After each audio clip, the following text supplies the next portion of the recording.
Hello കൂട്ടുകാരെ, അപ്പോൾ എല്ലാവരും സുഖമായിട്ടിരിക്കുന്നു ഓണമൊക്കെ ആയിട്ട്.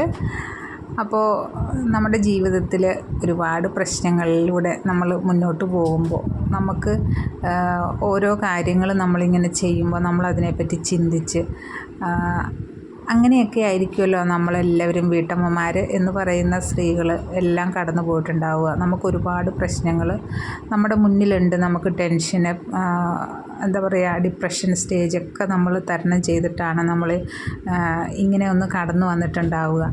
അപ്പോൾ എല്ലാവരുടെയും ജീവിതത്തിൽ പ്രശ്നങ്ങൾ, പ്രതിസന്ധികൾ വരുമ്പോൾ നിങ്ങൾ ആരെങ്കിലുമൊക്കെ ഇങ്ങനെ ഒറ്റയ്ക്കിരിക്കാൻ ആഗ്രഹിച്ചിട്ടുണ്ടോ? ഞാൻ അങ്ങനെയാണ് കേട്ടോ.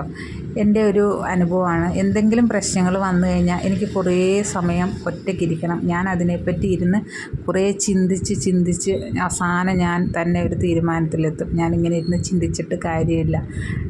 ചിന്തിക്കാതെ എന്താ പറയുക, കൂട്ടായിട്ടിരുന്നിട്ട് എല്ലാവരോടും സംസാരിച്ച് ഷെയർ ചെയ്ത് പ്രശ്നങ്ങൾ പരിഹരിക്കണമെന്ന്. പക്ഷെ ഞാൻ അങ്ങനെയല്ല കേട്ടോ. ഞാൻ ഒറ്റയ്ക്കിരിക്കാനാണ് ആഗ്രഹിക്കുന്നത്.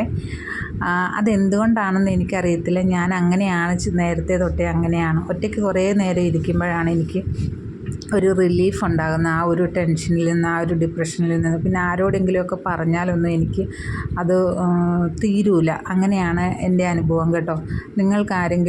ആർക്കെങ്കിലും അങ്ങനത്തെ അനുഭവങ്ങൾ ഉണ്ടായിട്ടുണ്ടോ? ആരെങ്കിലും അങ്ങനത്തെ വ്യക്തികളുണ്ടോ നിങ്ങളുടെയൊക്കെ ജീവിതത്തിൽ? ഇങ്ങനെ പ്രശ്നങ്ങൾ വരുമ്പോൾ, എന്തെങ്കിലുമൊക്കെ പ്രതിസന്ധികൾ കടന്നു വരുമ്പോഴത്തേനും ഇങ്ങനെ ഒറ്റയ്ക്കിരിക്കാൻ ആഗ്രഹിച്ചിട്ടുണ്ടോ? ഞാൻ അങ്ങനെയാണ്. ഒറ്റയ്ക്കിരിക്കാൻ ആഗ്രഹിച്ചാണ് എൻ്റെ പ്രശ്നങ്ങളിൽ ഞാൻ സ്വയം ഒരു തീരുമാനത്തിലെത്തുന്നത്. എന്ത് പ്രശ്നങ്ങൾ വന്നാലും സ്വയം തീരുമാനത്തിലെത്തുന്നത് അങ്ങനെ തന്നെയാണ്.